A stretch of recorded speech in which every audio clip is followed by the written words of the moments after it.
taking care of ourselves is something we all understand to an extent, but really rarely stay consistent throughout our entire life. I mean, life, time, chaos, and calm all seem to work together to either build momentum or missteps. I'm not aiming to solve any of that here. That's not what this is meant to be. But what I am trying to do is use my own momentum here today to kind of get into what builds me up when I could be falling down. What keeps me in conversation instead of in diversion. What makes up my own complicated and wordy and ever-growing answer to the question, what do I define as my own self-care?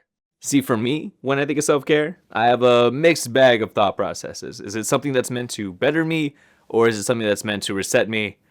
And although these shouldn't be mutually exclusive, I know a lot of people who would argue that one is the wrong answer. When I'm attempting this one, I'm often met with things like, did you do that all day? Or shouldn't you go out and do something? Why don't you go out and do something? How about you go out and do something?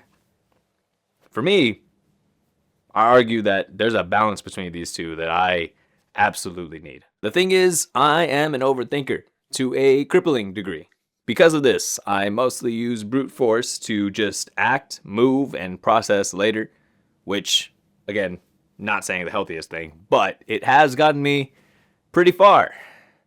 It's also stupidly exhausting. In all my time of practicing the subtle art of not being 30 yet, I have realized that there is a difference between being a rotting couch potato and enjoying a bit of what I call healthy media consumption.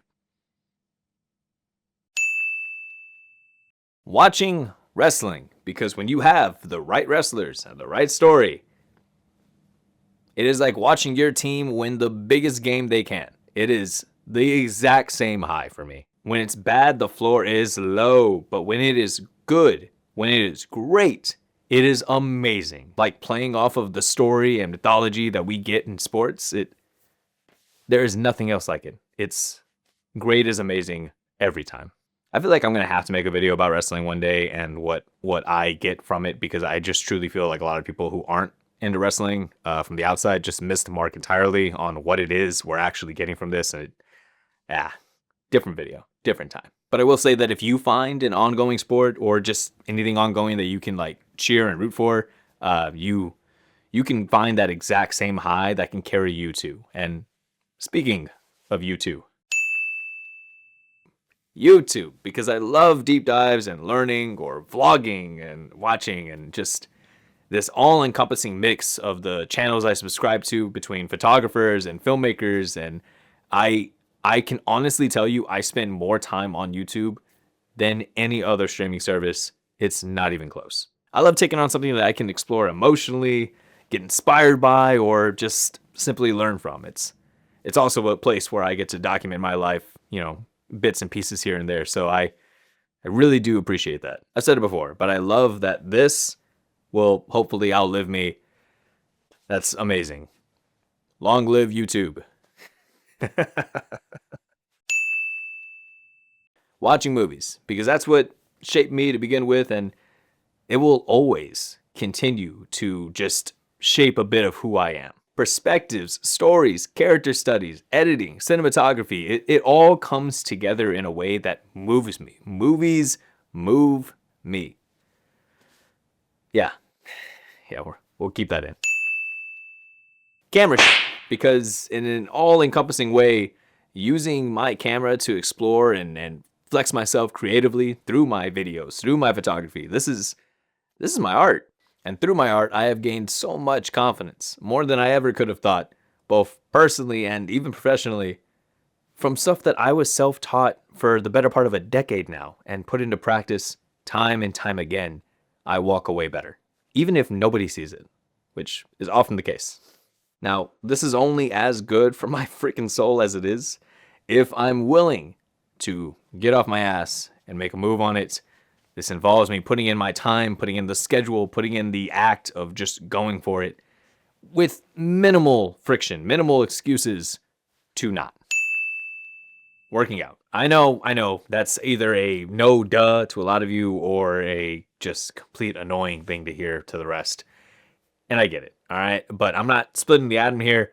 Shouldn't take a scientist to break this down for you, mainly because unless we're considering Sonic jokes science, then a scientist I am not. Self-care and working out go hand in hand. It's a holy little matrimony. I wish I could tell you that it's actually a corrupt conspiracy. There's this big theory about working out actually tearing apart the good parts of your brain that tell you that chips were a good idea, but that's just not the case, man.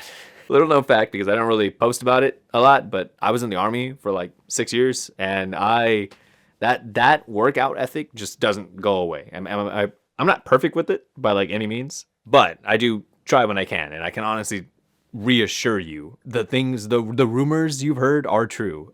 Working out does help you feel good about yourself because, of course, I'm gonna feel low when my body is literally decaying every day. Not 30 yet.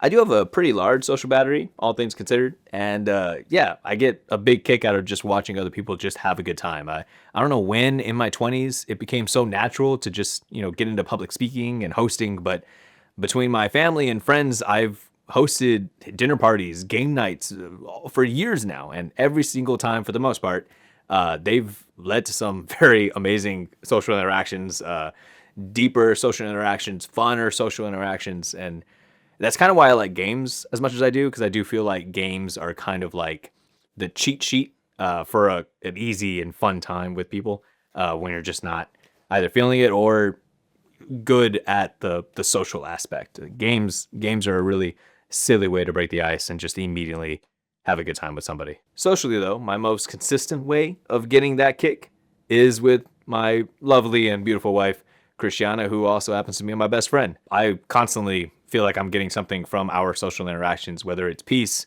whether it's pushing me creatively, sarcastically. I love you, babe. Every interaction we have, I walk away feeling better than I would have without it. So, yeah, there's that. And if you're watching this, Christiana, that time with you also includes watching Glee. So, remember that. One of the good ones. Of course, the list of my social media is bound to grow because I have a kid on the way, and the amount of headspaces and moments that me and Christiana have had in the prep for kids, that in itself has been extremely therapeutic, and I can honestly tell you that I have gotten so much from just the idea of the unknown and just the anticipation of the ups and the downs with kids and a family, and yeah, no, this is bound to grow. Overall, what have we learned here today? Well, I do believe that self-care, my own version of self-care, does very much include input and output. It's what will make me happy and also allow me to grow. My self-care is why I'm making this video now, and hopefully something you can resonate with, attach to, or replace for your own version, and have your own version of self-care defined for you as well. It's a lot easier to go back to that well once you have it kind of figured out and really acknowledged, not just overlooked. Thanks for listening. I never really know how to end a rant video like this, so I have to cut eventually or I will continue to keep talking, and this will get exhausting to watch and to say. So, Hakuna Matata, what a wonderful phrase. Bye.